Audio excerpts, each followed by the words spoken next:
Hindi yan Okay. Lagi ko lang mas magagas.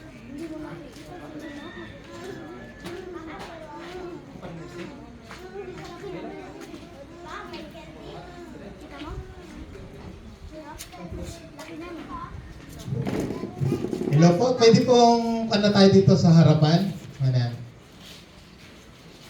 Yan. Good morning po sa ating lahat. Tayo po ay awit sa Diyos. Ay po natin. Amen.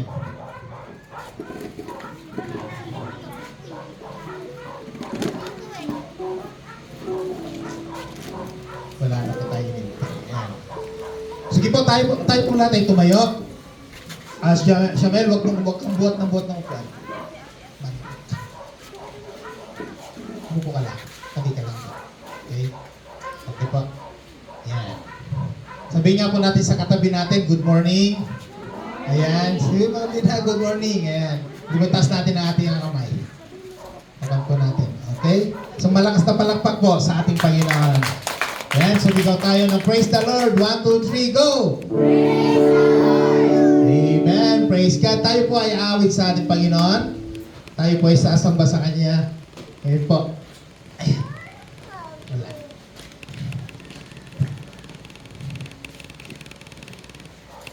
Awitan po natin ang ating Diyos. Dito po ay salamat, salamat. Amen. Praise God. Hallelujah. Praise Jesus. Hallelujah, Lord. Hallelujah. Hallelujah, Jesus.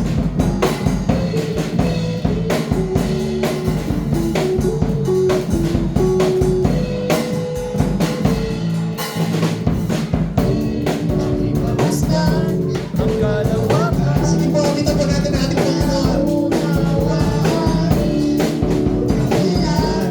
Bakit ako'y pinilito pinalaga?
Diyos. Hallelujah. Hallelujah, Jesus. Purihin ka, Panginoon. Salamat, O Diyos, sa oras na ito, Panginoon, na kami magpupuri, mag-aawit. Pasalamat sa iyong dakilang pangalan. Salamat, napakabuti mo sa amin. Salamat sa panibagong buhay at kalakasan na patuloy niyo binibigay. At ganun din po, Panginoon, na malapit kami, nagpapalitis sa aming puso at isipan, O Diyos, patawarin niyo kami sa mga pagkukulang, kasalanan na gawa. At ganun din po, Panginoon, nawa maging karapat-dapat kami sa aming paglapit sa iyo, Panginoon. Tunay na wala kami magagawa kung wala kayo sa amin, O Diyos. Dalayan ko, Panginoon, na sa oras na ito, ang mga kapatiran namin na wala pa, O Diyos, paalala mo sa kanila na yung araw na ito ay araw ng aming pagsamba sa iyo. At ganoon din po, ang magdadala ng iyong mensahe, O Diyos, pangunahan po siya. Kayo po magbigay ng knowledge and wisdom. At ganoon din kami makikinig, nawa may timo sa aming puso at isipan. Magkaroon kami ng pagbabago. Salamat, O Diyos, sa oras na ito. Pararangalan ka namin at itataas sa iyong dakilang pangalan. Tunay nga, O Lord, na sapat yung biyaya sa mga anak mo. Maraming salamat, O Diyos. Ito po ang samo panalangin sa pangalan ng aming Panginoong Yesus. Amen. Praise God. Hallelujah. Mga kapatid, sa oras na ito, patuloy po natin purihin ang ating Panginoon. Sambahin po natin siya sa Espiritu at sa katotohanan. Yes, O God. Hallelujah. Lord, tanggapin mo nga po, Panginoon, ang aming mga awitin, ang aming mga papuri, aming pasasalamat, na habang kami, Panginoon, ay umawit sa iyo, Lord, tumimo po ito sa aming puso at isipan. Katakbuhin mo nga po ang bawat isa. Ikaw, Panginoon, maguna sa aming kalagitnaan, O Lord. Hallelujah.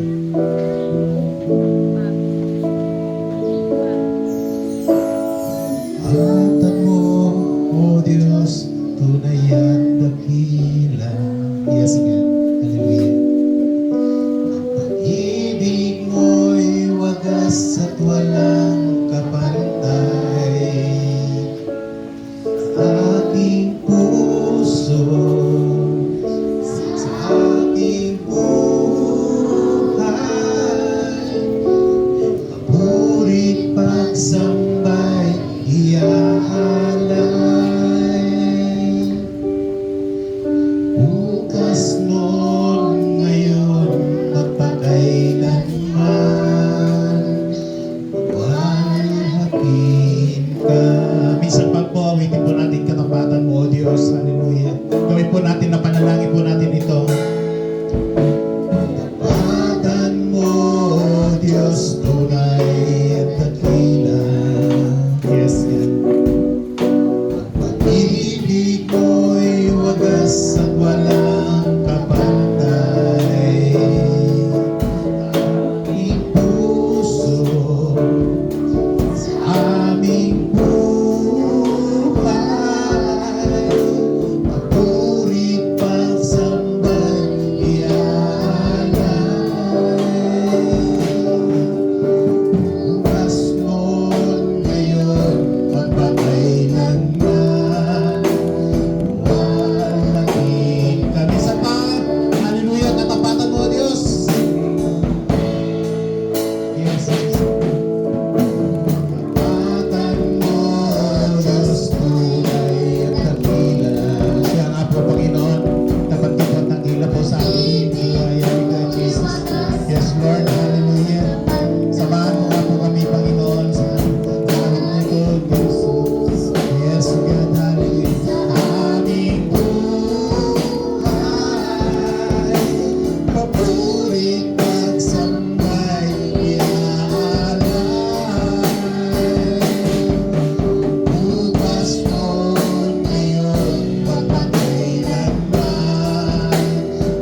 Buka po natin ang ating mga labi at sabitin natin ang kabutihan ng Diyos. Kay buti mo, Panginoon. Sige po, maganda pong makausap natin ang Diyos sa ating buhay. Tunin natin ang pagkakataon na ito na siya po ay ating pupurihin, sambahin, at ibigkas ang ating damdamin sa ating Panginoon. Yes, Lord. Hallelujah.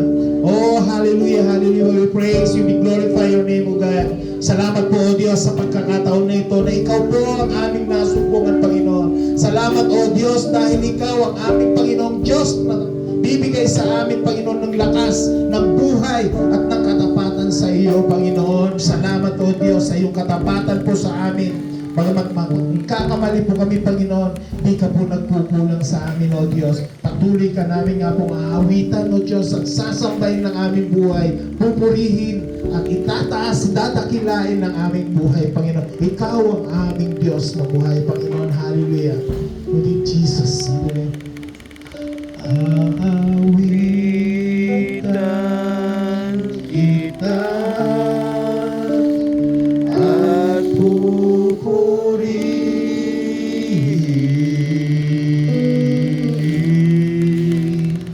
Panginoon, kay buti mo sa akin. Minsan pa ito.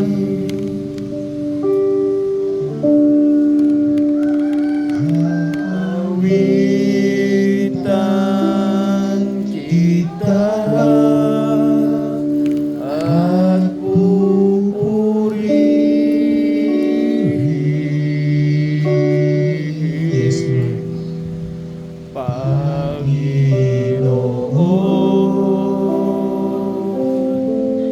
kay buti mo sa amin.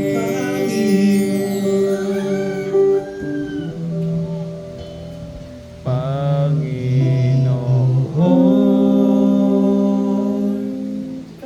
kay buti mo sa amin. Sige po, Panginoon, sa Panginoon,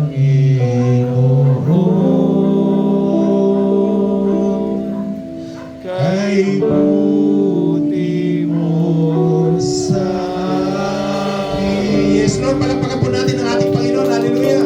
Praise you in the name of Jesus. Hallelujah. Glory, glory, glory to God. Thank you, Lord. Thank you, Jesus. Hallelujah. Mas pa pwede na po tayong po. Praise God. Sarap po umawit sa ating Panginoon. Amen. Praise the Lord. Po, ako na po tayo. Amen.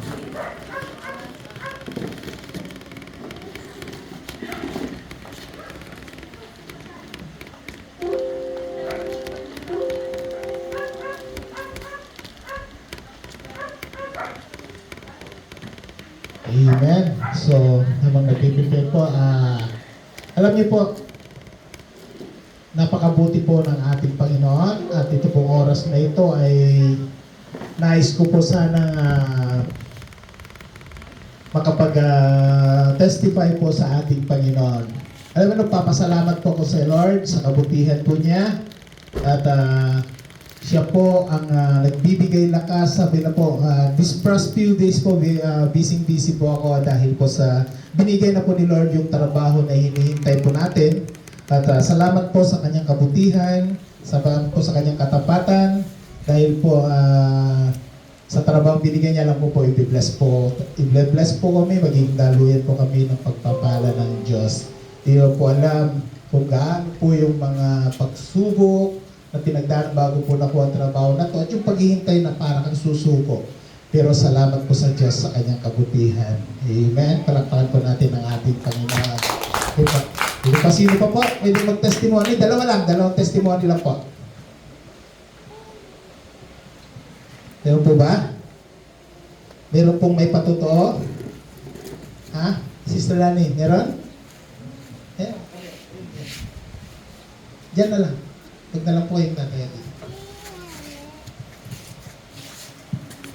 Amen po. Good morning po sa ating lahat. Salamat po sa Panginoon dahil sa kabila ng aming pinagdaraanan, patuloy patuloy po ang Panginoon na kumikilos. Hindi po yun ang dahilan para bibitaw ako. Kaya po rin, nagagalak po yung puso ko dahil nandyan siya, hindi na kami pinapabayaan. Amen. Yun lang po. Mabigat po atang pinagdadaanan ni Sister Lani. Pero alam mo, Sister Lani, God is good. God is good. Amen. God is good po all the time. Ayan po. Napakabuti po ng ating Panginoon. Ano po? Meron pa po ba? May magte-testimony pa? Ayan. Wala na? Okay. Muli po, magandang umaga po sa ating lahat at sa oras po na ito ay ating pong sambahin, purihin ang ating Panginoon. At may nakakaalala po ba kung ano yung ating pinag-aralan last Sunday? Ha? Sino po? Contribution versus Contribution. Commitment versus contribution. Pasok na. Okay. Commitment versus contribution. So ano po sabi niya? Ano po mas maganda daw? Na ano po yung hinihingi sa atin ng Diyos? Hinihingi ba ng Diyos sa atin yung ating contribution? Ha? Ano pong hinihingi sa atin ng Diyos? Yung ating commitment, yung ating buhay. Ano po? Maalala niyo po yung kwento. Huwag niyo kalimutan yung kwento ng baboy. Yan. Anong sabi ng baboy? Nung nag-commit siya, buhay po niya. Yung manok, anong commitment niya? Kung ano lang yung lumabas sa kanyang puwet. Yun lang yung kanyang contribution. Ilan, di ba? At sa oras po na ito, atin pong pag-aralan muli ang salita ng Diyos na pinamagatan po kung a life of a true Christian. Ang buhay po ng tunay na Kristiyano. Sa atin pong buhay, marami pong mga pagsubok na dumadaan, marami pong mga alalahanin, at marami pong mga pagkakataon na kung saan ang buhay po natin ay nakabase doon sa ating pag-unawa, doon sa ating nakamulatan sa paligid po natin. No? Yung buhay po natin, isinakakot po lang po natin kung ano yung nakasanayan natin. Yun yung iniisip natin na tama. Kung ano po yung nakikita natin sa paligid natin na ginagawa ng marami, akala po natin yun yung tama. Ngunit bilang isang Kristiyano, hello, nakikiusap po ako, nangungusap po ako sa mga Kristiyano. Sa mga, anong ibig po sabihin nito? Ang Kristiyano po na tinatawag po natin ay yung tumanggap kay Kristo. Yung may relasyon kay Kristo. Yung may Kristo sa kanyang buhay. Amen? So, dito po, pag-uusapan po natin kung ano po ba ang nararapat na buhay ng isang tunay na Kristiyano. Nakakalungkot po. Magdadalawang taon na po tayo.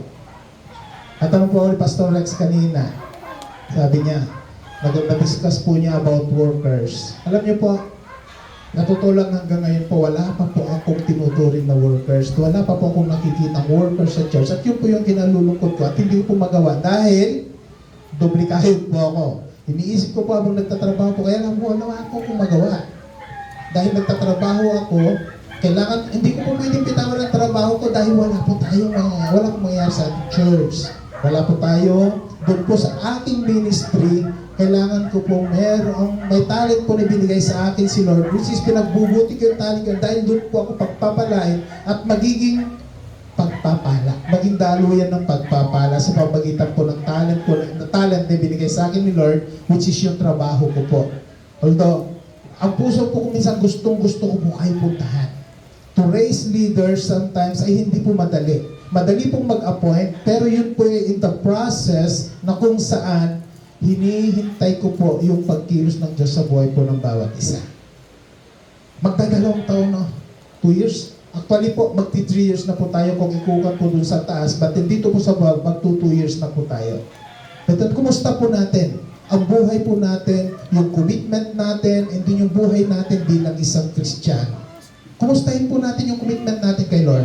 Kumustahin po natin yung buhay natin bilang isang Kristiyano. For those 2 years na nakakarinig po tayo ng salita ng Diyos, ano po ang nabago sa buhay natin? Sa mga bata, they are still on the process. Pero po sa mga matatanda, sa mga nakakaunawa, sa mga nakakaintindi ng salita ng Diyos, Ano po impact nito sa ating sarili?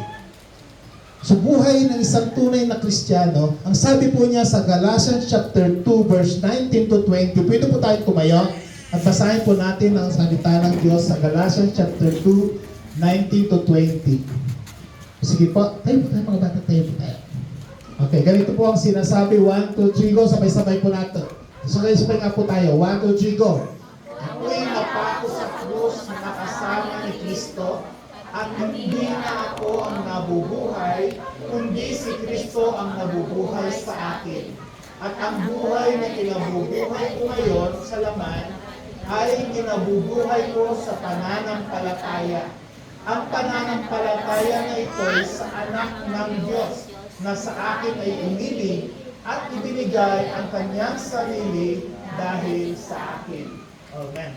So tayo pong lahat ay lumukot manalangin, pansamantala po tayong nakakigit sa presensya ng ating Panginoon. Father God, sa aming pong pagbubulay-bulay ng iyong mga salita, samahan mo nga po kami na sa aming mga maririnig na salita mo, O Diyos, mga pangaral, may mo po ito sa aming puso't isipan.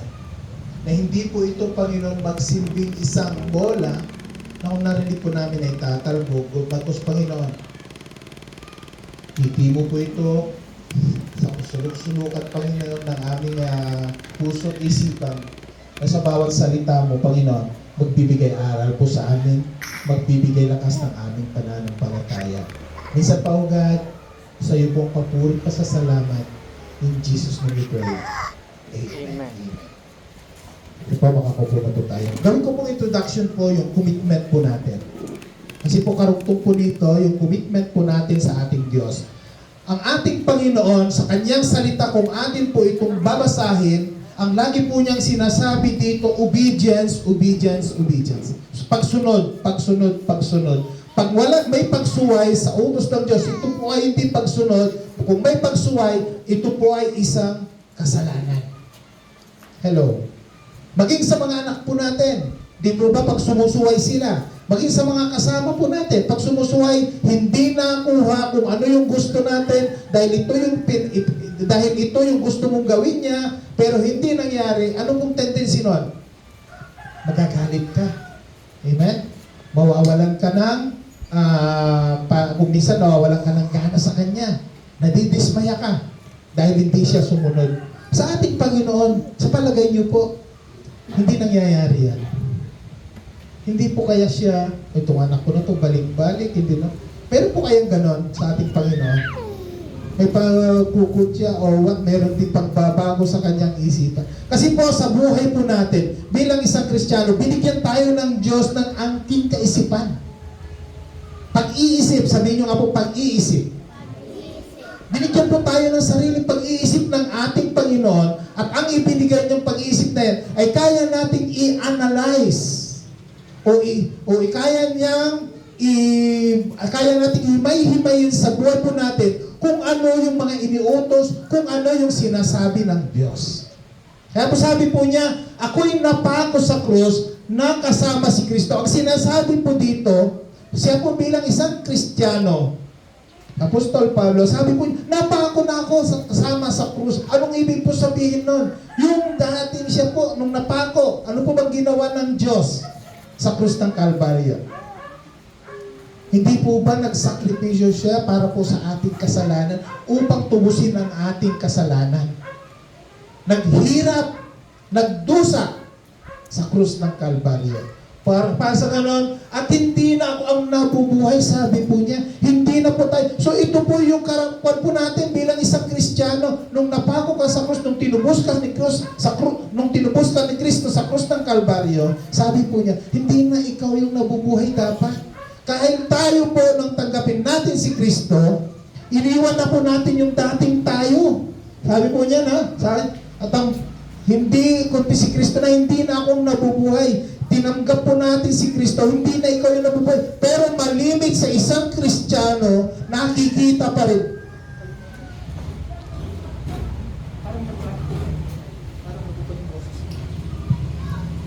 Praise. Nakikita pa rin po sa atin yung tayo. yung ugali natin, yung nakasanayan natin. Kaya po lagi kong sinasabi, yung mga Kristiyano kung minsan, nadagdag lang si Kristo sa buhay nila. Pero yung pagbabagong tunay, hindi po ito nakikita. Yun po yung hinahanap natin. Yun po yung hinahanap ng ating Panginoon sa atin, na nung tayo ay tumanggap kay Kristo, hindi na tayo. Bakit? Lord, ikaw na ang Diyos ng aking buhay. Pag sinabi po natin na Diyos ng aking buhay, kung merong Diyos na mahawak po sa atin, tayo po ay pag-aari ng Diyos. Pakitas nga po ng kamay pag-aari ng Diyos dito. Yan. Pag-aari po tayo ng Diyos. Hindi po tayo pag-aari ng demonyo. Hindi po tayo alipin ng demonyo sa mundong ito. Hindi po natin dapat ginagawa ang ginagawa ng mga taong mas nakakarami. Ang ginagawa dapat natin kung ano ang nais ng Diyos sa buhay. May direksyon ang buhay natin patungo po sa buhay pananampalataya. Last Thursday, doon po sa aming pag-aaral, di ko kung bakit natin na naman, in-acknowledge po ng isang teacher yung sinabi ko po patungkol doon sa buhay ng isang Kristiyano. Ano sabi po niya doon nung sinabi ko po? Sabi po ng aklat ng Santiago, work out for your salvation. Pag sumikapan ninyo ang inyong kaligtasan. Hindi po niya sabihin pagtrabahuan po natin ang ating kaligtasan. Hindi po niya sinabi na kumilos tayo para tayo ay maligtas. Ang kausap po dito na Apostol Santiago ay mga Kristiyano. Bakit po niya nasabi yon? Napapasok po sila, yung mga tao, tinuturuan po niya sila kung paano mamuhay na ayon sa ating Panginoon. Sa pananalita, sa kilos, pag-iisip. Yun po yung tinuturo niya. Kaya nga po sinabi niya, pag sumikapan ninyo, work, pagtrabahuin ninyo ang inyong kaligtasan. Ang ibig po niyang sabihin, kumilos kayo bilang isang tunay na Kristiyano. Ipakita po natin na tayo ay isang Kristiyano na hindi lang po sa nguso, hindi lang po sa salita, kundi sa puso, sa kilos at sa gawa po natin, makikita na tayo ay isang Kristiyano. Merong Diyos. Bakit? Makikita nila, hindi na ikaw. Sabi po niya, hindi na ako ang nabubuhay. Ano po ba ang ginawa ng ating Panginoon? Nung bumaba po siya dito sa lupa, ang ginawa po niya, pinahayag ang kabutihan ng Diyos. Ipinakita ang kabutihan ng Diyos. Ipinakita ang kagalakan, ang pag-ibig, ang pagbabago na nais ng Diyos sa buhay po natin. Nung tayo po ay tinanggap ng Diyos, nung tayo ay tumanggap sa Kanya at tinanggap po niya tayo, may kaloob po doon ng pagbabago. Hindi po natin pwedeng dayain ang Diyos. Hindi tatanggap ako. O sa gagawin po din. Hindi po ganun. Hindi mo kayang padayain ng Diyos. Nakikita ng Diyos kung ano po yung buhay natin, hayag o tago. Walang nakatago, walang hindi nahahayag sa Diyos. Ang ating pong Diyos, ano sabi po niya? Isa sa katangian po niya, omnipresence. Saan ka man naroroon, nandoon ang Diyos. Kaya po sabi po ni Apostol Pablo, ako'y napako sa krus na kasama ni Kristo at hindi na ako ang nabubuhay, kundi si Kristo ang nabubuhay sa akin. Ano? Minsan po nakakahiya. Masasabihan po tayo, ganyan ba yung Kristiyano? May kadil po ako sa trabaho. Magsasabkon daw po sila sa akin. Hindi ko po nagustuhan yung kanyang kapartner. Sabi niya, pastor pala yung engineer mo. Maintindihan niya yun, magpadagdag ka. And okay, pastor. Sabi sa isipin ko, korti pastor yung engineer nila. Sasamantalahin nila. Hindi po tayo nananamantala. Ang isang Kristiyano, hindi nananamantala, ipagkakaloob yung nararapat. Kaya nga po hanggang sa trabaho, di po baling ako yung malugi. Yung sa isang kontraktor ko, nalugi siya. Hindi niya mapapasahod yung kanyang tao. Ibinigay ko po yung sahod ng kanyang tao para hindi masira yung pastor. Ako po nalugi. Binigay ko ng buo yung bayad, hindi natapos yung trabaho. Pero para saan po yan? Para po mapagtakpan yung kakulangan ng pastor. Napabayaan po niya yung trabaho niya, hindi niya po pinuntahan, tinabayan niya yung mga tauhan niya, yung mga tauhan niya pabanjing-banjing, tulog-tulog. Hindi natapos yung trabaho, kumpleto yung araw. Pero ginawa ko po, pinatigil ko na siya dahil hindi niya kaya bantayan at binigay ko yung buong bayan. Bakit po? Ayaw po natin na tayo yung mapulaan. Ayaw ko pong mapulaan ako tapos sabihin nila, marinig ko, pastor ka pa naman. Hindi ka nagbabayad ng sahod ng tao. Ayaw ko po ng ganun. Kaya nga po di bali kung minsan pinapangutang ko yung pasahod ko sa tao ko. Habang may hinihintay ako, ayaw ko lang po mapagsabihan.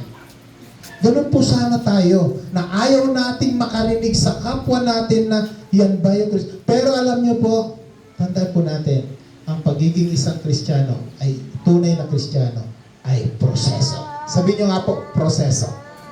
May process po yan. Hindi yan agad-agad. Ako po, bilang inyong pastor, nag-umpisa po ako sa proseso. Unti-unti ang pagbabago. Pero ito ang matinding kalaban.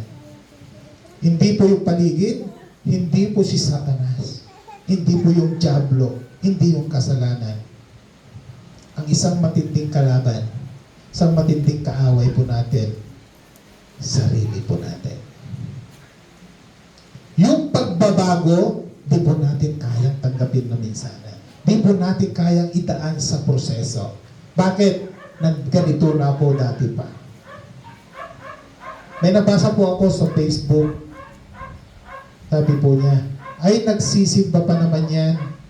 10 taon na sa church. Ganyan pa rin. Sabi po niya. Ang sagot po niya, para po sa kaalaman ng lahat.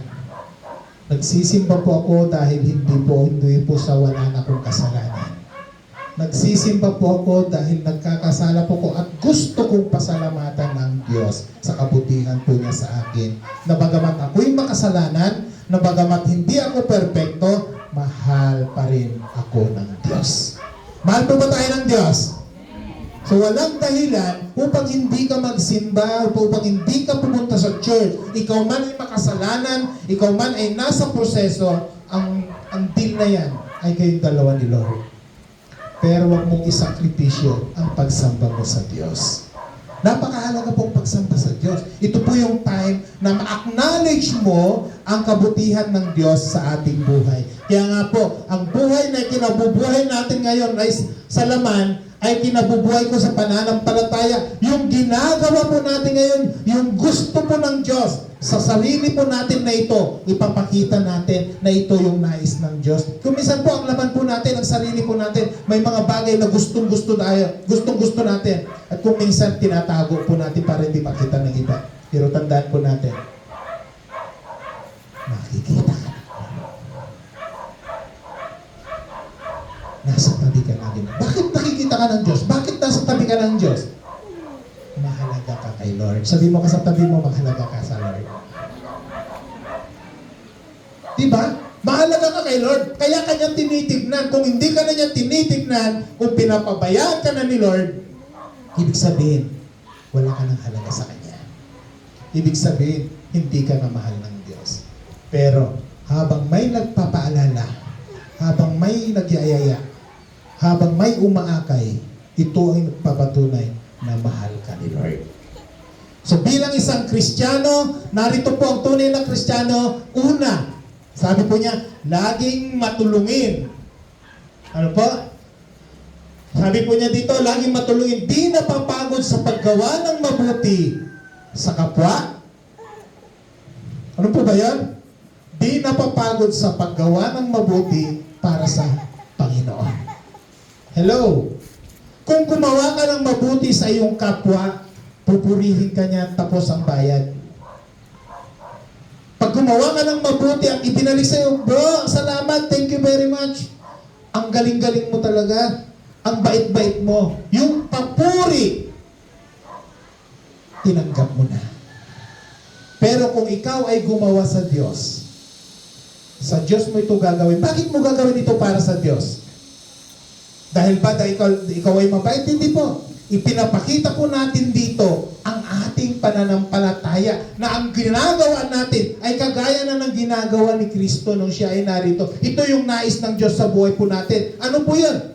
Yung maging matulungin po tayo. Ito po ay bunga ng ating pananampalataya. Sabihin mo na po natin, pananampalataya. Tandaan po natin ang pananampalataya na yan ay regalo sa atin ng Diyos. Hindi galing sa inyo. Tandaan, balikan po natin. Sabi po niya dito, kinabubuhay pa, ang pananampalataya na ito ay sa anak ng Diyos. Ito po ay regalo sa atin ng Diyos. Ang pananampalataya, nung makilala mo si Kristo, binigyan ka ng pananampalataya ng Diyos upang magkaroon ka ng magkaroon ka ng connection sa ating Panginoon. Ang nagko-connect sa atin sa Diyos ay ang pananampalataya natin sa Kanya. Hello? Kung wala kang pananampalataya sa Diyos, wala kang connection sa Kanya, pero pinagkalooban po tayo ng Diyos ng pananampalataya. At yung pananampalataya na yan, yan po yung ating i-grow. Yan po yung ating i-cultivate. At yung pananampalataya na yan, magbubunga po ng pagiging isang matulungin. Matulungin na. Si Kristo po matulungin. Anong ginawa po niya dito nung pumunta siya dito sa lupa? Nagpagaling sa mga may sakit. Diba? Naging matulungin po siya. May mga naghihirap, tinutulungan po niya. May nagugutom, pinapakain. May nauwa, painumin. May nangangailangan ng salita ng Diyos, pinapaalala. Ang pagiging matulungin ay hindi po ito sa pagiging pagkatao po natin. Ang pagiging matulungin na ginasabi po dito, ito ay bunga ng ating pananampalataya. Galatians chapter 6 verse 9, let's not get tired of doing what is good. Huwag po tayo daw mapapagod sa paggawa ng mabuti. Pagod na po ba kayong gumawa ng mabuti? Tayo kanina, pabiro, sinasabi ko sa anak ko, tanggalin ko nga yung ubat mo. Yung ubat siya tinatanggal. Ba't kaya sa akin, sabi ko, walang kusang nagtatanggal. Kaya sabi po niya dati, gawin mo sa kapwa mo ang gusto nilang gawin sa iyo. Sa tatay ko noon, lagi ko pong binubunutan yun. Ba't sa akin walang nagbubunot? Ano?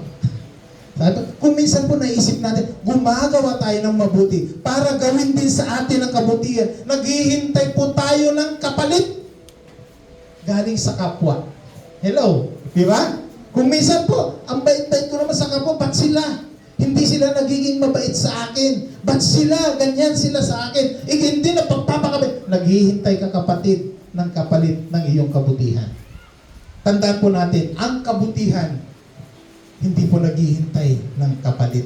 Huwag kang mapapagod na gawin ang mabuti sa iyong kapwa. Bakit?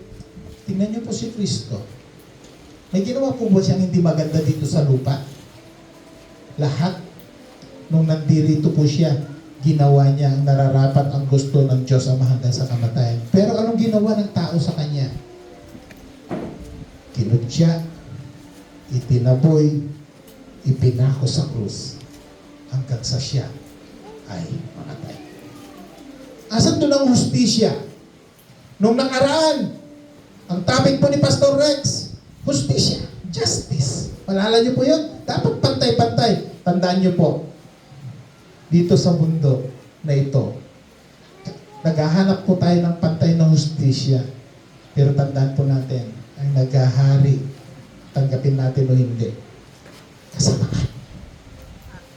Na kung saan, maging ang mga Kristiyano ay nadadala sa gawang hindi mabuti. Yun po yung nakakalungkot. Tayong mga Kristiyano, kapatid, tayo dapat ang nagbibigay ng halimbawa, mabubuting gawa.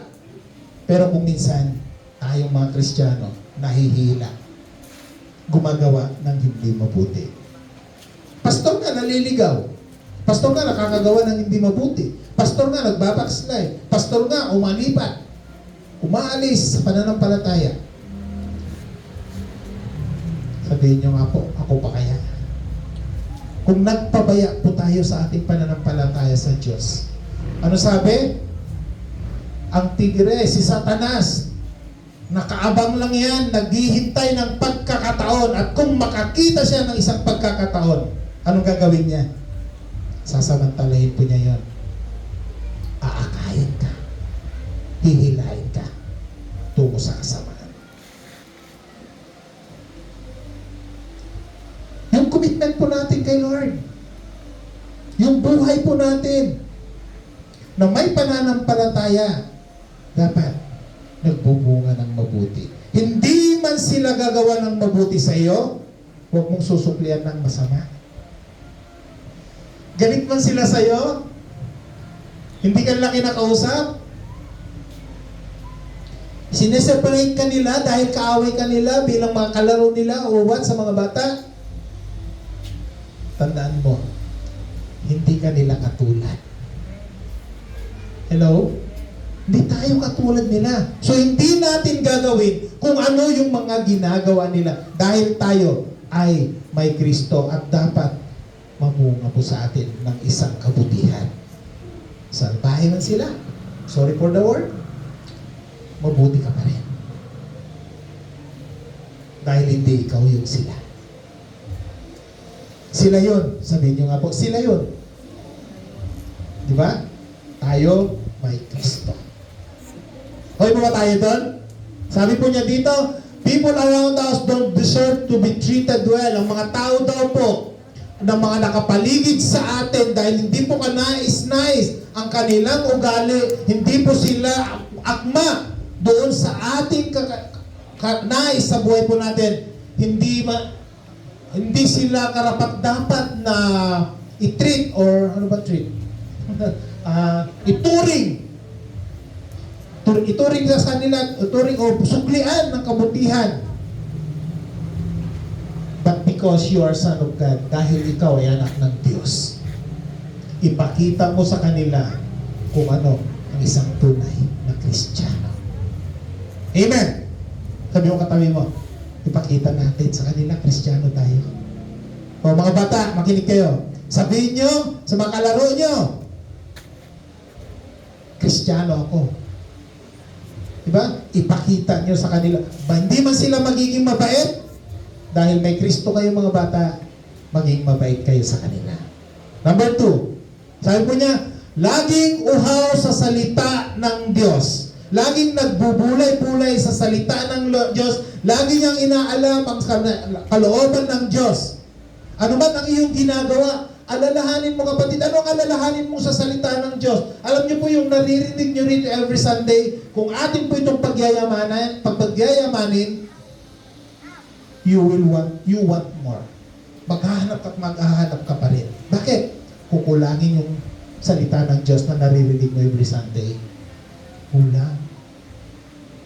Magbabasa ka, hahanapin mo. So, ang tunay na anak ng Diyos, laging uhaw sa salita ng Diyos. Dahil ang salita ng Diyos, ito yung way of communication natin sa ating Panginoon. Yung pag binabasa mo yung salita ng Diyos, nangungusap po siya sa atin. Nakikipag-usap po sa atin ng Diyos. Hello? Yung tunay na Kristiyano, malalim pala, no? Hindi lang yung Kristiyanong hallelujah lang. Nakikilala mo si Kristo. Tinanggap mo si Kristo. Nagsisimba ka, pumupunta ka sa simbahan. Hindi. Ang isa palang tunay na Kristiyano, gumagawa ng mabuti. Hindi na siya yung nabubuhay sa kanyang sarili. Laging uhaw sa salita ng Diyos. How blessed are those who are hungry and thirsty for righteousness. Sabi po niya, sa Matthew chapter 5 verse 6, tingnan nga po natin sa Tagalog, Matthew chapter 5 verse 6, ang sabi po niya dito, mapapalad ang nangagugutom at nangauuhaw sa katuwiran sapagkat sila'y bubusugin. Diyos ang magkakaroon ng lahat. Pag tayo po ay nauuhaw sa katwiran, ano po yung katwiran na ito? Yung salita ng Diyos. Jomel, manahimik ka. Umupo ka doon sa tabi ng mama mo. Itali mo nga yan. Dalawang beses na kita tinawag, ha? Mapapalad, sabi po niya, ang nagugutom at nangauuhaw sa katwiran. Ang katwiran po dito ay ang ating Diyos. Kung gusto mo saliksikin ang katwiran, saliksikin mo ang Diyos. Bubusugin ka ng ating Panginoon. John chapter 6 verse 35, Jesus told them, sabi po niya, John chapter 6 verse 35, sabi po niya dito, sa kanila'y sinabi ni Jesus, ako ang tinapay ng kabuhayan, ang lumalapit sa akin ay hindi nagugutom. At ang sumasampalataya sa akin, kailanman ay hindi mauuhaw. Siya po ang tinapay ng buhay. He is the river of life. Ang tubig na hindi nagbibigay kauhawan. Mga kapatid, nakikita niyo po ba dito? Nakita po ba natin sa ating sarili ang paglapit natin sa Diyos? Kung tayo po ay lumalapit sa Diyos, kung tayo po ay patuloy na gumagawa ng mabuti, tinitignan po natin ang ating sarili sa harapan ng Diyos. Magkakaroon po ng pagbabago. I mentioned a while ago, magto 2 years po tayo. Gusto ko pong makabuo ng leaders, ng workers. Pero tinitignan ko rin po, hindi lang po ang membro, hindi lang po as a church, kasama po ang pastor sa church. Amen. Kasama po ako. May pagkukulang. Hindi po yung pagkukulang nila. Meron din po ang pagkukulang. At yun po kung minsan, yung service na yun, na dapat ginagawa po natin dito sa church, bilang isang tunay na Kristiyano, ay ang maabot nila. Yan po kung minsan, turning in time, not maybe this week or may set up ko lang, sabi ko dahil nandito na po ako sa Mabalacat. Diba sabi ko last week, nandito na ako sa Mabalacat, lagi na po. Kaya lang po, namimili pa po kami ng mga materials, busy nagsiset up pa. Pero, alam niyo po, ang puso ko, lagi po nag-iisip kung ano ang gagawin. Naisip ko po, ang church, dapat lumalago, kagaya po natin. Tayo po ang church, ang sinasabi ko pong church tayo, dapat lumalago po tayo. Pero ang nakikita ko, unti-unti po tayong naduduro. Unti-unti po tayong nawawala. Bakit? Nasasadlak po tayo sa mga bagay na hindi dapat. Nangihina po ang ating pananampalataya. We have to take the root. Tanggalin po natin ang ugat na yon. Kunin po natin, nakitignan po natin kung saan ba tayo nangihina. Kailangan po natin lumakas. So, ang salita ng Diyos. Kailangan po natin. Number 3, laging mapagpakumbaba ang isang Kristiyano. Hello! Tandaan po natin doon sa sinabi po niya kanina sa Galatians 2:19-20, ang buhay na at ang buhay na kinabubuhay ko ngayon sa laman ay kinabubuhay ko sa pananampalataya, sabi niya, at hindi na akong nabubuhay kundi si Kristo. Laging mapagpakumbaba. Sinasaktan, inaalipusta, at kung minsan po, mga hindi ka nais-nais na salita. Pero bilang isang Kristiyano, manahimik po tayo. Sabi po niya sa Ephesians chapter 4 verse 2, do not think that you are better or more important than other people. Sa Tagalog po, Ephesians chapter 4 verse 2, so ganito po ang sinasabi po niya. Ephesians chapter 4 verse 2, sabi po niya,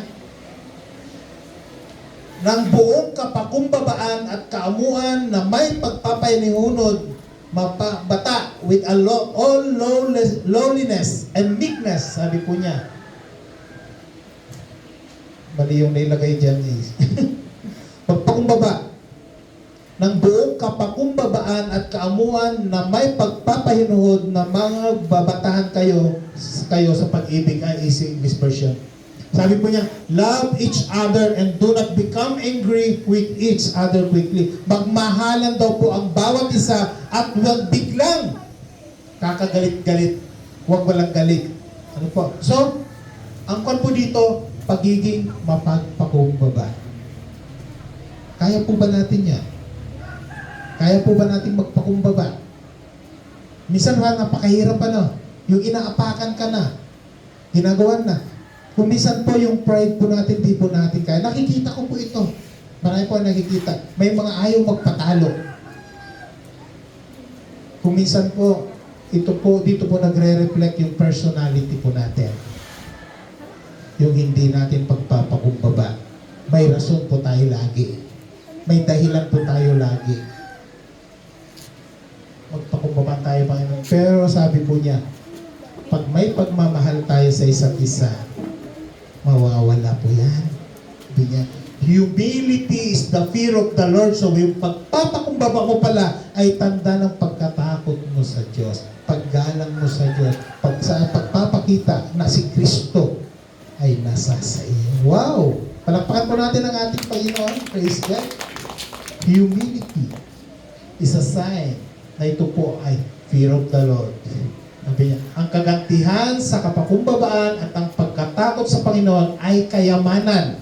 O, di ba? Yung pong pagpapakumbaba natin, ang ganti pala, isa po pala itong kayamanan. Pagkatakot sa Panginoon ay kayamanan at karangalan sa buhay. Kung minsan po yung pagpapakumbaba natin, iniisip natin parang wala nang natitira sa atin. Ito na nga lang natitira sa akin, kukunin mo pa. Kaya po kung minsan nagiging mataas po tayo. Pero ito po sabi po niya, ito daw po ay isang karangalan at buhay. Hindi po niya sinasabing karangalan sa buhay. Ito ay isang karangalan at buhay. Nasusundan niyo po ba ako? So, laging excited sa gawain, dito po tayo laging excited sa gawain, dito po ako nalulungkot kung minsan laging excited sa gawain. Palabas pa lang po kami ng alas 6:15 doon sa bahay. Alam niyo po kung yung natatilikuan po namin ng mga nasasalubong po namin, na ibang mga churches, pauwi na. Paalis na. Yung iba nandun na. Pagdating po namin dito ng alas 7, wala pa. Walang excited. Katotoo lang po, wala akong balak o hindi ko balak baguhin ang time. Hanggat hindi nagbabago yung time sa PAO, wala akong balak baguhin ang time dito sa Mabalagan. Sa Marcos Villas. Bakit? Yun po yung time eh. Pag tanghali na, mainit. Pag maaga, tulog pa. Pag gabi na, hindi kami nakarating, nag-shopping. Ano saan tayo? Saan lalagay ang Diyos sa ating buhay? Ang linggo para sa Diyos. Regalo ng Diyos sa atin ang linggo. Ba't hindi tayo excited? Ang linggo para sa Panginoon. Mga bata, ang aga-aga. Sabihin tulog, pero ang karamihan mga bata nandiyan na sa kalsada, naglalaro. Hindi makapagsinta. Alam niyo po, disiplina po ito ng magulang. Disiplina po ito ng mananampalataya. Dapat tayo excited. Sabihin niyo nga po, excited. Alas 7 yung service. Alas 7 pa lang, kanina pa kayo, hinihintay niyo na si pastor. Hinihintay niyo na, bakit po? Ang minibig po natin si Lord. Sasamba tayo sa Lord. Aawit tayo kay Lord. Mas esermonan na naman tayo ni Lord.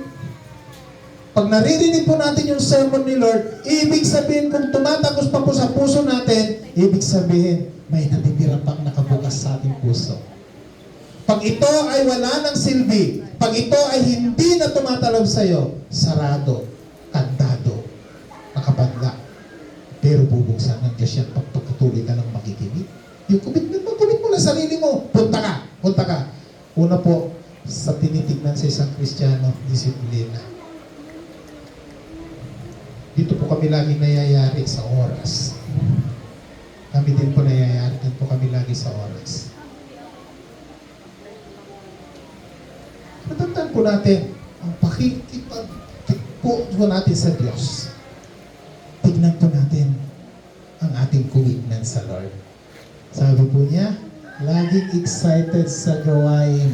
Sabihin nga po, basahin nga po natin. 1, 2, 3, go! Laging excited sa gawain.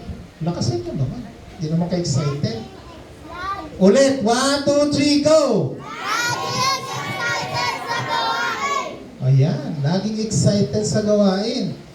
Alam mo na alas 7, alas 7 ang service natin, huwag kang matutulog ng alas 5 ng umaga. Huwag kang magpupuyat. Hello? Di ba?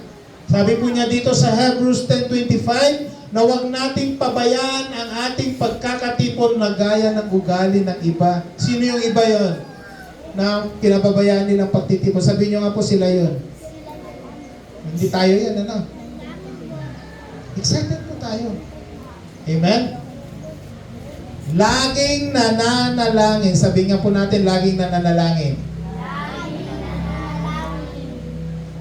Tanungin niyo nga po sarili niyo, kailan kaya ako huling nanalangin? Hello?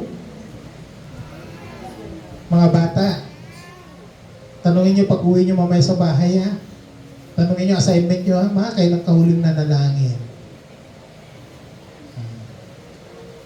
Be joyful in hope, patient in trouble, and persistent in prayer. Romans chapter 12, verse 12. Tingnan po natin. Romans chapter 12, verse 12. Sabi po niya dito, mga galak sa pag-asa. Ayan. Magmatiisi sa kapighatian. Kung nakakaranas po kayo ng kapighatian, maging mapagtiis po kayo.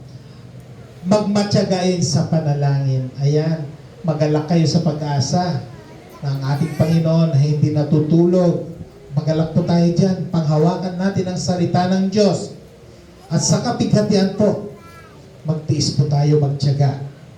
At higit sa lahat, magtiyaga po tayo. Manalangin tayo. Manalangin tayo. Sabihin nga po natin, manalangin tayo. Ang backbone po ng church ay panalangin. Sino pong nananalangin dito para sa church? Amen. Nay, thank you. Thank you sa pag-pray po sa ating church. Mga may nakakatong. Alam niyo po, ang dami pong dapat ipag-pray sa church. Hindi po yung construction, kundi yung church mismo, yung mga kapatiran. Sila po yung napakahalaga po sa church na ito. Although kailangan nating tapusin yung mga construction na yan, pero pag natapos na yan, kung wala naman na kayo, sabi ko kay Pastora Bella, nung nakaraan ka-chat ko, mas malaga po yung tao kaysa magsara yung church. Marami po nawawala. Papasok, mamaya wala na. Asan sila? Bakit? Kailangan po ng prayer. Ano po yung pag-pray natin? Pag-pray po natin yung church, pag-pray po natin yung ating mga sarili. Maging matyaga po tayo. Makita po sa atin yung pagiging isang buhay Kristiyano. Mapagpakumbaba, ano mo sabi ba nila? Nananalangin, laging excited sa gawain, laging uhaw sa salita ng Diyos at matulungin. Yan po yung mga lagi nating tatandaan. Ang tunay na Kristiyano, sabi po niya, sinasabi sa kanyang Panginoon, mabuting gawa, mabuti at sinabi sa kanya ng kanyang Panginoon, ito po yung goal po natin. Bilang isang Kristiyano, pag nakita, nagtagpo natin ang ating Panginoon, pag kinausap tayo ng Panginoon, ang sasabihin, gusto nating marinig sa ating sarili, mabuting gawa, mabuti at tapat na alipin. Pwede mo babasahin natin ng sabay-sabay? 1, 2, 3, go. Sinabi sa kanya ng kanyang Panginoon, mabuting gawa, mabuti at tapat na alipin. Nagtapat ka sa kakaunting bagay, pamamahalain kita sa maraming bagay. Pumasok ka sa kagalakan ng iyong Panginoon. Mabuting gawa, mabuti at tapat na alipin. Well done, my son, good and faithful servant. Yun po yung magandang marinig natin sa Diyos bilang isang tunay na Kristiyano. Ngayon, tatanungin kita kapatid, ano ang ginawa mo para sa Diyos? Para marinig mo ang salitang ito pag nagtagpo kayo ng Diyos. Well done, my son. Mabuti at tapat na alipin. Gusto po natin marinig yun sa Diyos. Siya mismo ang magsabi, hindi yung kung sino, hindi si pastor, hindi yung mga katabi mo sa church. Mas magandang marinig po yan sa ating Panginoon. Siya ang magsasalita. Maririnig mo yan. Kung you are in prayer with the Lord, always, yung pagiging panalangin mo lagi, Pag mapanalangin ka, marinig po mangungusap ang Diyos. At makikita mo po yan. Pag magtapat ka sa Panginoon, pagyayamanin ka niya. Yung ipinagkatiwala sa iyo na maliit, pagkakatiwalaan ka ng malaki. Ngunit kung binigyan ka ng Diyos na maliit at hindi mo ito lumalago, may kulang. Hello. Kaya mga kapatid, bilang isang tunay na Kristiyano, tandaan po natin lagi, isa pamuhay po natin ang salita ng Diyos. Makita sa atin ang kabutihan. Ano man po yung gagawin ng iba, maging mabuti pa rin po tayo. Hindi tayo gagawa ng isang bagay na magiging kagaya kanila. Tayo po ay isang Kristiyano. Sabihin nga po natin ng malakas, Kristiyano ako! 1, 2, 3, go! Kristiyano ako! Ayaw niyo sabihin. Ulit. 1, 2, 3, go! Kristiyano ako! Ayan. Ang pagiging isang Kristiyano, maawa, hindi lang sa salita, kundi sa ating mga gawa. Amen? Kaya nga po, ang iyong pagtanggap kay Kristo bilang iyong Panginoong Diyos na tagapagligtas ay tanda ng papasakop sa Kanya sa isip, sa salita, at sa gawa. Ayan, hindi sa gawa. Na, sa gawa. Sabi po niya, He died for all people, namatay po siya para sa lahat, so that those who live should no longer live for themselves. Para yung mga taong nabubuhay, mga Kristiyanong nabubuhay, hindi na po nabubuhay sa kanilang sarili, pero nabubuhay na po sila para doon sa taong namatay para sa ating kasalanan. Yun po ay si Kristo. No longer I who live, but Christ lives in me. Tayo pong lahat ay tumayo. Masalamat po tayo sa ating Panginoon. Praise God. Hallelujah. Kapatid, bilang isang Kristiyano, taong tumanggap kay Kristo, ikaw ay tinatawag ng Diyos ay sa pamuhay ang iyong pananampalataya. Narito na po tayo, kapatid. Huwag na tayo mag-alinlangan. Sa Diyos, walang nalulugi. Kaya sa oras na ito, itong pagkakataon mo na lumapit sa ating Panginoon, humingi ng paglilinis, humingi ng kapatawaran sa mga bagay na nagawa po natin. Sabi po niya kanina, dapat ang isang Kristiyano, dahil nasa sa iyo si Kristo, gumagawa ka ng mabuti. Dapat sa isang Kristiyano, nagbabasa ka ng salita ng Diyos. Sa isang Kristiyano, nagagalak kang pumunta sa tahanan ng ating Panginoon. Dahil sa isang Kristiyano, sinasa pamuhay mo ang bagay na ito. Kalit kapatid, may mga pagkakataon na taliwas sa mga salita ng Diyos ang ating ginagawa.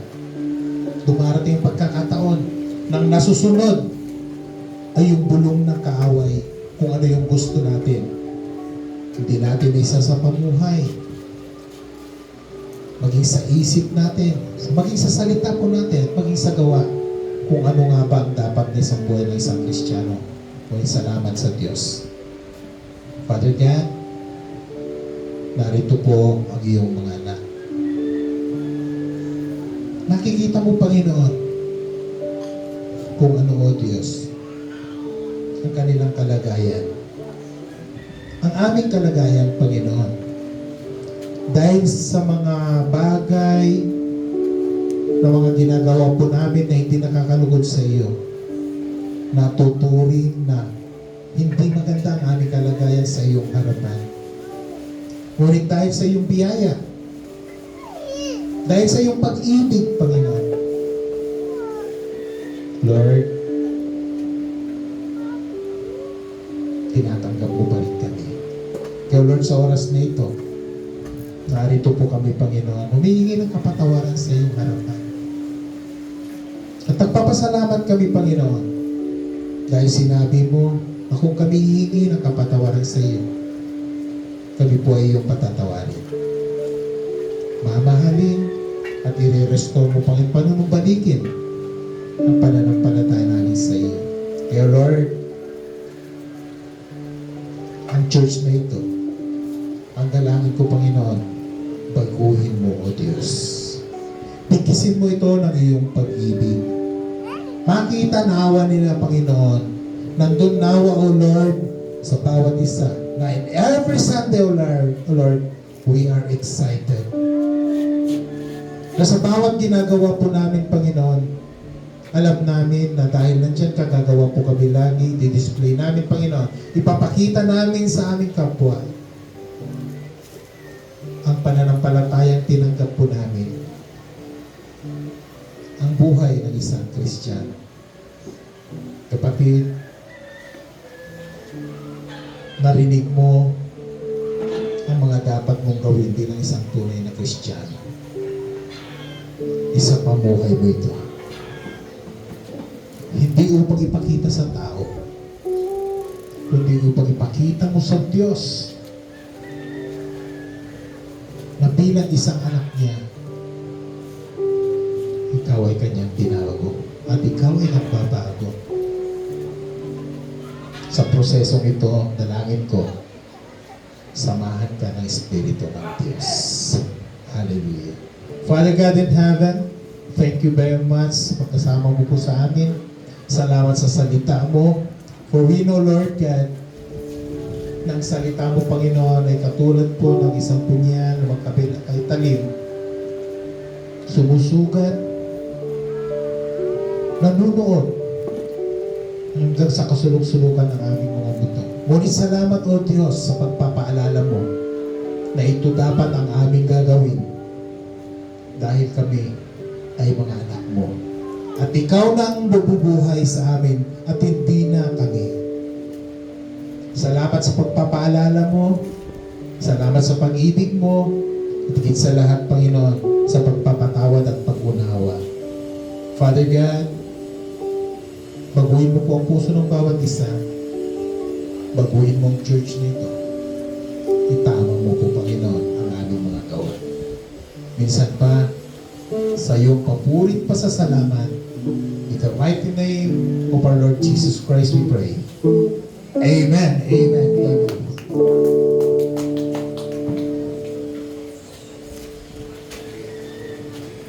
Makakaupo muna tayo. Mamaya po lahat po ng youth na may edad na 11 pataas, ilan po kayo? So kanina, tinanong ko kung ano yung edad nyo. Maiwan po kayo dito. Meron po tayong enrollment and orientation mamaya para sa programa para sa mga youth. So after po ng ating gawain, dito po tayo sa table na to. Sige po. Gusto ba tayo pong lahat ay tumayo at pasalamatan natin ang Diyos? Tayo po ay maghahandog para sa Diyos. Panginoon, maraming salamat sa mga pagpapala na aming tinatanggap po, Diyos, sa aming mga buhay. Ito po ay nagpapatunay na Ikaw ay Diyos ay napakabuti sa bawat buhay po namin. Hindi mo kami pinapabayaan. Ikaw ang nagsusupply ng lahat ng pangangailangan namin.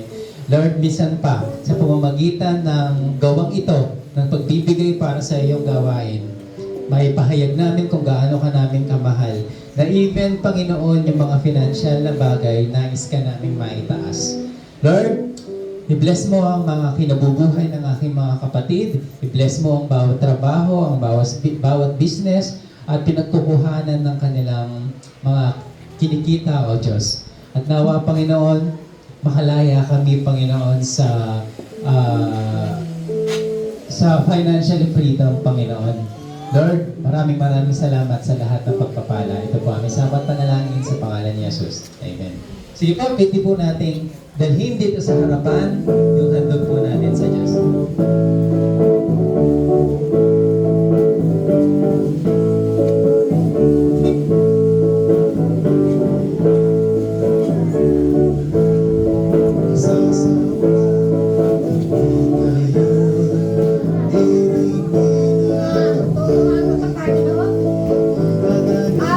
Salamat ang gulo para kasunod ko sa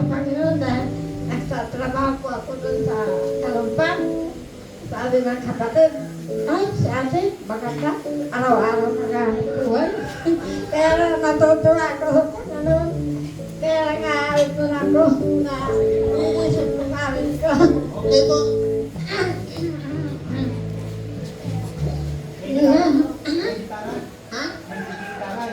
Gitara po. Pwede. Pwede po. Dito na lang po.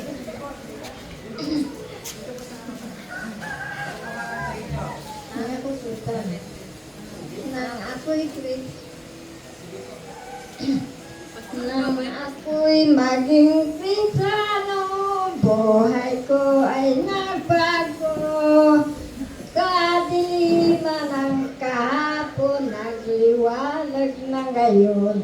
Nang sa puso'y pinapasok sa akin ay anak ng Diyos. Anong ligaya ng lubos, kapayapaan ay Diyos. Ayay niya, ayay, Diyos pag-ibig. Ang pangako ng Diyos ay... Tama na po. Sige po, masaya si nanay. May trabaho po siya. Praise God. Pinagpapala po siya ni Lord. Sige po, tayo pong lahat ay tumayo at tayo po ay magwakas sa pananalangin. Itaas po na ng ating mga kamay upang tanggapin po natin ang pagpapala mula sa Diyos. Lord, maraming salamat sa mensahe mo na pinagkaloob ngayong umaga. Tunay na, O Diyos, kailangan naming patunayan, Panginoon, ang aming pagsunod sa inyo sa pamamagitan ng gawa, sa pamamagitan ng commitment namin dito sa church. Baguhin mo ang bawat puso't kaisipan po namin, O Lord, patungo sa inyo. At inihiling po namin, Panginoon, maging tapat kami sa paglilingkod sa iyo. At isa sa mga hinihiling mo, O Diyos, yung ganitong klaseng pagtitipon na kung saan every Sunday, hindi po kami mawawala sa lugar na ito upang sumamba, upang mag-fellowship, Panginoon. Lord, maraming salamat sa pagpapala. Sige po, tanggapin natin ang pagpapala mula sa Diyos. Ang pagpapala ng Diyos na ibinibigay niya sa bawat isa sa atin sa pamamagitan ng kanyang bugtong na anak na si Jesus. Tanggapin natin at ang pakikisama ng banal na Espiritu sa ating buhay sa pang-araw-araw. We praise you and we glorify your name. In Jesus' name we pray. Amen. Amen. Lord, ganun din po, Panginoon, pinapasalamatan ka namin sa pagpapala na aming tatanggapin ngayong umaga. Kakain po kami ng busog, kakain po kami ng masaya, Panginoon. I-bless mo ang naghanda nito, i-bless mo, Panginoon, ang nag-prepare, i-bless mo ang nagbigay, Panginoon, sa mga pagkain ito. Ito po ang samot panalangin sa pangalan ni Jesus. Amen. Sige po, ang lahat ng mga kabataan, pumunta po kayo dito. Yung mga kinausap ko po kanina, yung pong mga nanay natin, doon na po muna sa likod. Ha, tsaka po yung mga bata. Huwag po muna kayong aalis, kakain po muna tayo lahat. Sige po, lahat ng bata, 11 pataas. Ace, tsaka Sam, kasama kayo dito. Ayan. Ayan. Unahin na muna natin yung programa ng mga youth. Kapag after a month, yung mga kids naman. Ay, may upuan. May upuan. Sige pa, ikot kayo dito. Diyan, sige.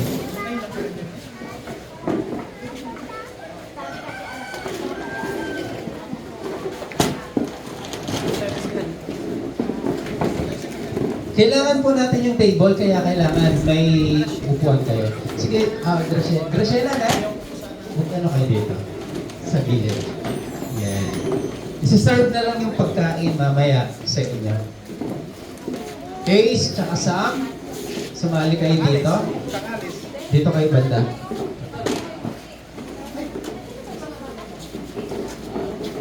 Kung kayo ng tigil isang ballpen, neutral match muna tayo.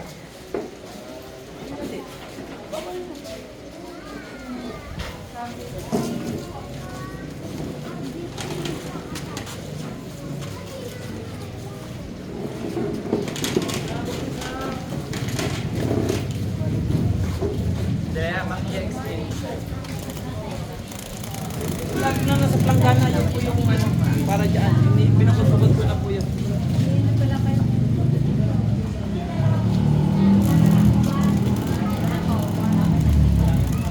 Okay, sige, ang programa ng mga youth na to ay ang program natin ay may pamagat na Youth Step Up Class. Youth Step Up Class. Ayan. Bali, ang gagawin po natin ngayon ay orientation tsaka enrollment. By next week, mag-start yung klase natin. No? Yung class natin ay nasa kalahati hanggang 1 oras lang siya. Ganun lang siya kaiksi. So after ng pagsamba natin dito sa church ay may iwan tayo. Hopefully by next week yung Sunday school room dun sa likod matapos na siya. Doon tayo, no? Mag-aano tayo doon. Doon yung natin baluarte. Yun yung lugar natin para doon tayo mag-aral. Sige, explain ko muna. Enrollment form, sige. Date, ilagay nyo yung date ngayon. Petsa. Sige, ano ngayon? June 8, 2024. Sige, ilagay nyo. Ay, 9 na ba? Kasi nakita ko 8. O, June 9 na pala. 9 po. Tama. June 9. Sige, ilagay nyo. Date, June 9, 2024. Tulungan nyo po yung mga classmate nyo. Kung meron pong hindi nakakapagsalat or i-direct nyo po sila. Doon ka muna ha. Kain kayo doon. Okay, full name. Yung pangalan. Sulat nyo una, yung pangalan mo lang ha. Pangalan lang. Halimbawa, Rona. Yun lang, Rona. Name, tapos yung middle name. Ilagay nyo yung gitna. Halimbawa, yung gitnang pangalan, apelido. Okay? Sulat nyo na, sige. Tapos, surname, yun yung apelido. Oh, tama. Si Samuel, you. Buuin mo, umali. Buo Buo yung ano. Tama, ano yan? Agire? Tama. O, sige. Buo buo. Cosme. Tapos, surname, yung apelido.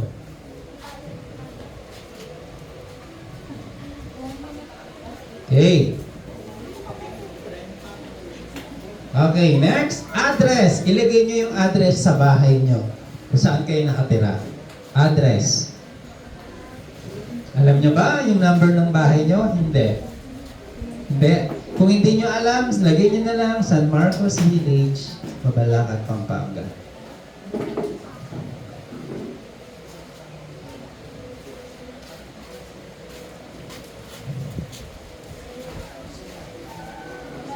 Okay na? Tapos na?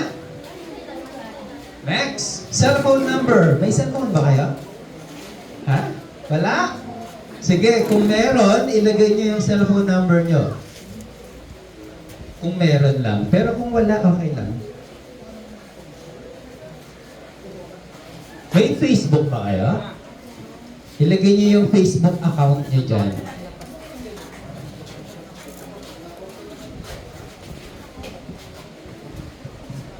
Okay, next, birthday. Yung date ng birthday nyo. Kung kailan kayo ipinanganak. Birthday.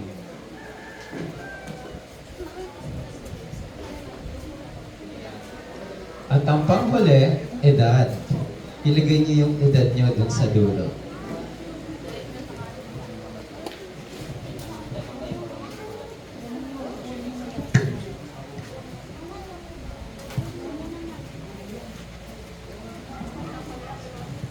Okay na? Tapos na?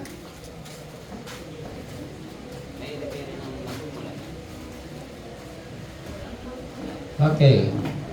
Sino tapos na? Akin na.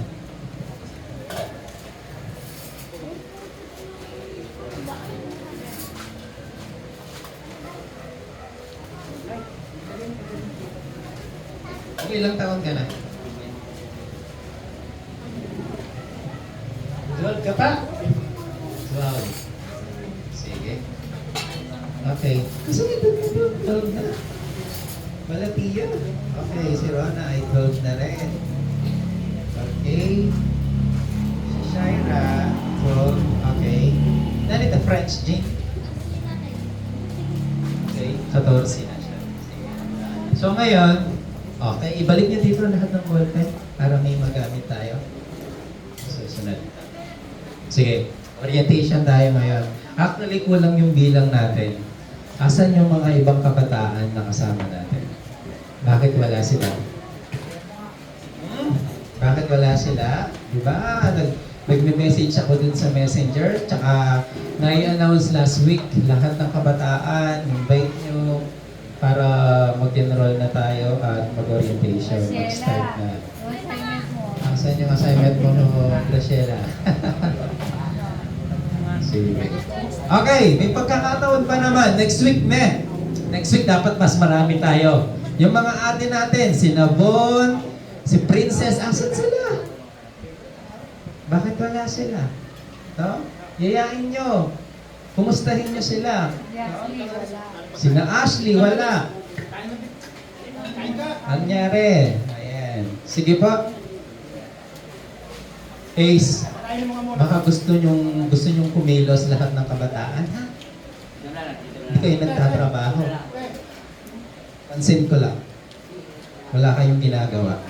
Okay, objective natin. Bakit ginagawa natin yung Youth Step Up class? Unang-una, makinig kayo, ha? Sandali Ate Marilyn, pwede pong paki-ready na lang po yung pagkain nila. Pero mabilis lang po ito. Okay, unang-una, makinig kayo. Ito yung dapat mangyari pagkatapos ng Youth Step Up natin. Unang-una, abutin ang pangangailangan ng kabataan sa kaligtasan. Kayo ba? Tatanungin ko kayo, sure na ba kayo na meron kayo kapag kayo ay namatay, pupunta sa langit? Oh? Hindi ba? Okay, bagay sa inyo yung programang ito kasi isusure natin yung kaligtasan.